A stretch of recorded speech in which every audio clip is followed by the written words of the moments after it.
pero no tenemos la autorización. Entonces, nosotros delindamos claramente lo que es la minería ilegal. Está realmente impactante con el coronel Víctor Reboredo. Él es el jefe de la División de Investigación Criminal de Trujillo, que yo creo que puede marcar un antes y un después, sobre todo en el ánimo, ¿no? Porque él está convencido de que las cosas pueden cambiar. Ha dicho que la prioridad en este momento es Trujillo y desarticular a las organizaciones criminales, y que entiendo con toda seguridad el siguiente capítulo que viene es Patás, donde la situación de la seguridad está realmente crítica. Está con nosotros José Torrealba, él es presidente de la Asociación de Mineros Artesanales, precisamente de Patás. Bienvenido, José, gracias por estar con nosotros. Muy buenos días, agradecerle, amigo Lucar, por el espacio que nos dan y bueno, acá, las órdenes. Yo quisiera primero, porque a mí me resulta sinceramente irritante, pero uno entiende, ¿no?, la profunda incomprensión de lo que es el Perú, lo que es nuestra realidad. Y me refiero a la manera como se identifica la minería artesanal, la minería informal, con el delito, con el crimen o con la minería ilegal. O sea, ¿quiénes son ustedes, señor Torrealba? ¿Cuántos son? O sea, ¿cómo? Yo quiero que le explique a la gente, para que la gente entienda de qué es de lo que estamos hablando cuando se habla de minería artesanal y minería en proceso de formalización. Primero tenemos que hacer un deslinde que la minería artesanal viene haciendo muchos años. Recuerde usted que Patás se fundó hace 400 años, 460 años, y justamente por la minería. El año 2012 se integra al Código Penal como delito en la minería ilegal.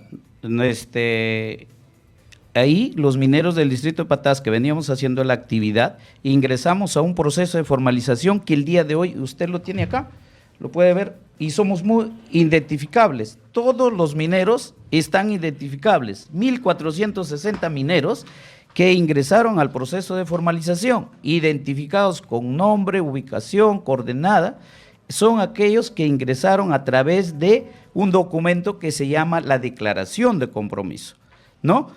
Entonces, desde ese momento inicia, y la declaración de compromiso, luego el 2016, ya ingresa el reinfo, el famoso reinfo que todo el mundo hablamos, y acá lo puede usted ver, el reinfo es un documento oficial que te da la Gerencia Regional de Energía y Minas a todos los mineros que están en proceso de formalización. Ese minero, con ese reinfo, es una autorización, un permiso de parte del Estado peruano para hacer sus actividades. ¿Qué quiere decir eso? Que puede explotar, transportar, comercializar su producto mineral, y a través de ello puede él pagar sus impuestos, y yo le puedo hacer llegar todas las facturas, el procedimiento que se paga a la SUNAT, porque lo tienes que vender con factura. Entonces, si partimos de ahí, tenemos un marco legal en donde nosotros estamos trabajando. Segundo, vendemos con factura y pagamos nuestros impuestos, ¿no? No aclarar, porque yo he estado en Lima en estos días de la marcha, todo lo ven ilegalidad, y todos nos meten en un solo saco.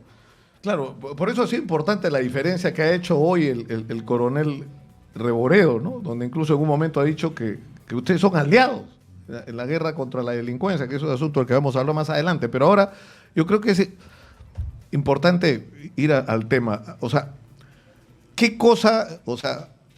¿cuál es el origen de conflicto? Que hay en el Perú un sistema de concesiones que te permite reclamar una concesión y no se toma en cuenta ni quién vive encima, que debería tener la prioridad, y por eso ha habido tantos conflictos con las comunidades, porque si se las hubiera incorporado desde el comienzo a los procesos de explotación minera, la historia del Perú hubiera sido otra. Pero en segundo lugar, a quienes están realizando explotación en esos lugares ya. Entonces, eso es el origen del conflicto, ¿no es cierto? Que tú estás haciendo una explotación y resulta que la concesión en muchos casos está a nombre de otro. Entonces, pero ¿cómo se va a resolver? Porque han pasado, ya vamos por el año 12 del proceso de formalización. ¿Cuánto se ha avanzado? El otro día me decía Becker de Arequipa y Erasmo Sumalave de Madre de Dios, 1% se ha avanzado en el proceso después de casi 12 años. Mire, nosotros siempre le vamos a demostrar con documentos, para empezar y para aclarar, porque también nos han dicho que nosotros somos invasores.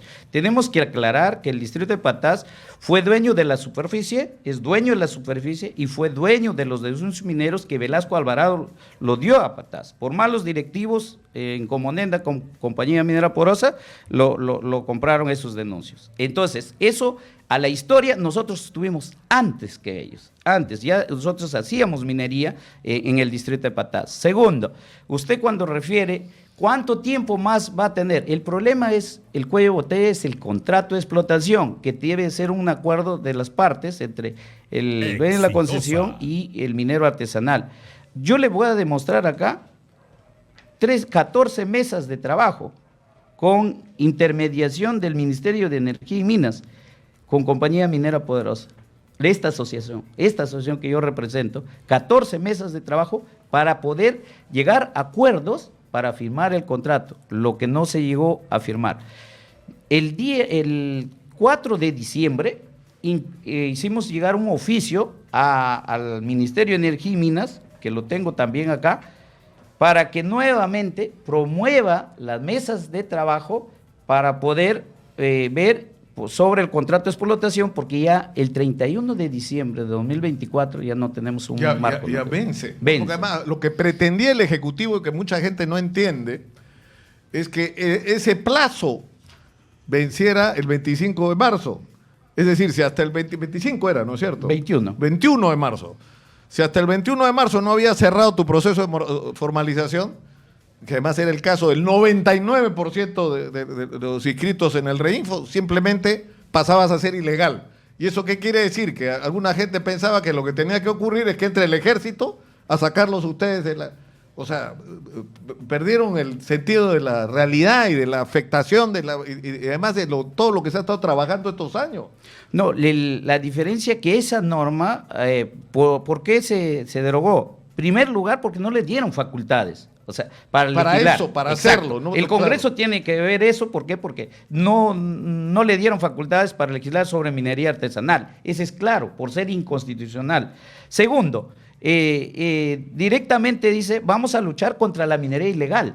Pero yo le estoy demostrando en un listado, el procedimiento que somos legales, te sacan a ti, que tú tienes 90 días en esos 3 párrafos, para sacarnos a nosotros. O sea, ahí sí que se convierte todos los listados que tenemos en ilegales. Ahí sí nos quedamos en ilegales. Claro. Pero siempre tratan de torcer la información y ahora hemos visto, han salido exministros, exviceministros, excongresistas, todo hablar ilegal. Acá se tiene que decir las cosas claras. ¿Por qué no le llaman al ministro de Energía y Minas, al gerente regional de Energía y Minas, el director de Energía y Minas?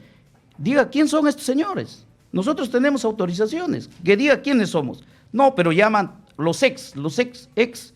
Y ellos prácticamente hablan de ilegalidad. Que existe la ilegalidad y justamente por eso no queremos. Porque somos pobladores, que es la actividad única en el distrito de Patás y no podemos quedarnos así. Hay inversiones. Cada minero, antes del 2012 ya tenían inversiones, mucho más a partir del año 2012 ya con la formalidad, porque empezamos a sacar nuestro mineral y vender a las plantas formales, ya tiene más inversión. Entonces, el Batolito de Patás es una veta que es lo mismo, es como una pista industrial, que tú haces un corte, vas a coger la veta, otro corte, o sea, la empresa grande hace su corte, llega, nosotros llegamos, pero no tenemos la autorización. Entonces, nosotros delindamos claramente lo que es la minería ilegal. Claro, ahora, el tema en el caso específico de Patás es un conflicto con La Poderosa, que es la que tiene la titularidad de las concesiones, ¿no? De las cuadrículas. Así es, hoy en día él lo tiene. Entonces, ¿qué es lo que se tiene que hacer ahí para solucionar el conflicto? Sentarse y firmar un contrato de explotación y ver las condiciones. El problema de todo esto es las condiciones. Mire, usted ve acá, siempre lo decía, a veces no lo entienden, Las condiciones son, por ejemplo, el tema de maquila, ¿no? Nosotros tenemos una tabla acá y le decía, la tabla más baja que tú vendes a una planta formal en Trujillo, la maquila más baja, que es todo el procedimiento, $90. La maquila más alta, $180. Pero allá no, en Poderosa, la maquila más alta, $600, la maquila más baja, 300, inclusive la ley baja es 50-50. De una liquidación, por ejemplo, de 100,000, una liquidación de 100,000 soles, ¿qué pasa? 50 se queda con la empresa y 50 se queda con el trabajador. Pero el trabajador de los 50 que le queda, tiene que pagar planilla, tiene que pagar... Tiene que cubrir todos los gastos. Ahora, y el dueño... El problema es que el origen, porque estamos enfrentados a una situación bien complicada. O sea, yo creo que la falla de origen de esto es el sistema de otorgamiento de concesiones en el Perú. Esa es la falla de origen, que insisto, no tomó en cuenta ni el reconocimiento de los derechos de las comunidades que viven sobre lugares debajo de los cuales hay mineral, y lo que debió hacerse es darle la prioridad para solicitar una concesión, eso es lo que viven arriba, nunca se hizo ni se pensó. Lo segundo, ¿quién está explotando ese mineral? Porque ustedes ya estaban ahí. Exacto. Ustedes ya estaban ahí, entonces si ya están ahí, entonces ¿por qué no le das a esa gente que está explotando ya el mineral la potestad, la posibilidad de que tengan la prioridad en la solicitud de la concesión? Entonces has creado desde fuera un titular de la concesión con el que la gente que está ahí toda una vida tiene que negociar ahora y pagarle, o sea, chambear para ellos, más o menos es lo que... Claro, tienes que entregar todo. Por eso el decreto legislativo era letal para nosotros. Porque hay un párrafo que le decía, el simple hecho de que el concesionario haga llegar una carta al Ministerio de Energía y Minas diciendo que no tiene la voluntad de firmar el contrato, sale con la exclusión automática. Y acá está, 50 mineros han sido excluidos con la famosa carta automática, acá lo dice, léalo. Y 50 mineros ya fueron excluidos ya, automáticamente, con el decreto. Si ese decreto persistía, se van todos los mineros de esa lista que usted tiene en la relación, se van todos. Simplemente porque no tiene la voluntad. Pero eso desde el punto de vista social, es recontra explosivo, ¿no es cierto? Claro, porque imagínese. ¿Qué va a hacer esa gente? O sea, lo que yo no entiendo es qué tienen en la cabeza los que primero hacen el signo igual entre minería artesanal, minería en proceso de formalización y actividad ilegal, con este tema de que ese decreto que el Congreso ha dicho, eso no procede porque no le dieron facultades para legislar sobre minería, y en segundo lugar porque es una burrada. O sea, lo que están haciendo es liquidar un proceso de 12 años en un plumazo sin haber resuelto nada y pretendiendo que entre el ejército a sacar a balazos a los mineros que están ahí en algunos casos décadas. Entonces van a provocar un derramamiento de sangre y una situación incontrolable. Ahora, eso es un lado. El otro es que ustedes están siendo agobiados por la delincuencia. El problema es ya el distrito de Patás, ya nosotros estamos de acuerdo con el estado de emergencia, porque lamentablemente ya igual lo que es Trujillo, es lo mismo, las extorsiones, nos han contado unidades con mineral, unidades, ¿no? Camionetas, todo eso, lo que sucede en Trujillo sucede todo en La Libertad, ¿no? Ahora, yo sé que ustedes no quieren hablar de esto, pero la situación es complicada, ¿no? Porque ¿cómo actúan las bandas? ¿Le cobran cupos, hay extorsiones y hay secuestros también, ¿no? Claro, eso es de saber, ¿no? Las extorsiones, los cupos y todas esas cosas, lamentablemente se da, donde hay dinero, pues ahí asiste ese tipo de gente, ¿no? Entonces, Patás siempre ha sido muy amable, abierto a todas las puertas, a todo el mundo, ¿no?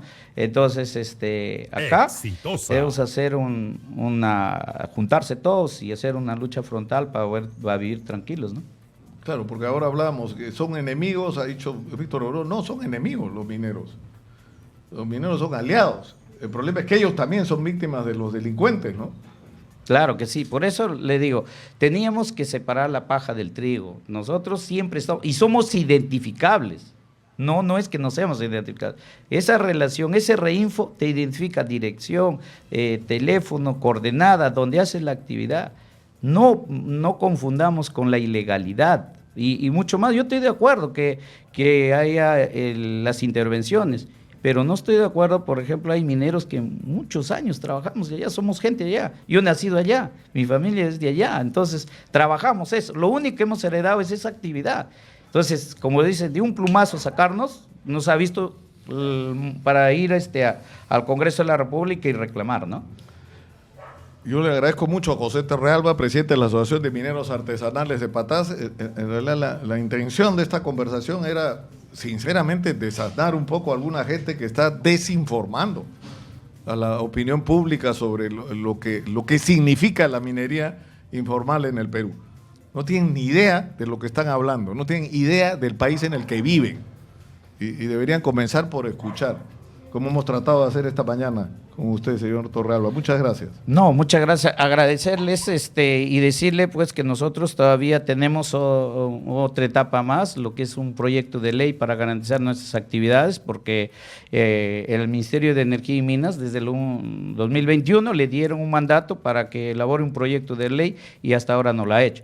Pero en eso tenemos que hacerlo nosotros, porque tenemos que garantizar nuestras actividades y tenemos que defender a todos nuestros mineros de todo el país. Exitosa. Y también hacer un comentario adicional. En La Libertad hay dos tipos de minería, la minería artesanal y la minería carbonífera. Con ese decreto igual se iban todos los carboneros de la nivel de La Libertad. Imagínense, esos mineros generan una economía enorme en la región La Libertad, y con este decreto también se iban todos los carboneros de la región La Libertad, ¿no? Bueno, muchas gracias Gracias a estar acá. ustedes. Yo creo que ha sido bastante claro. Nos vamos ahora.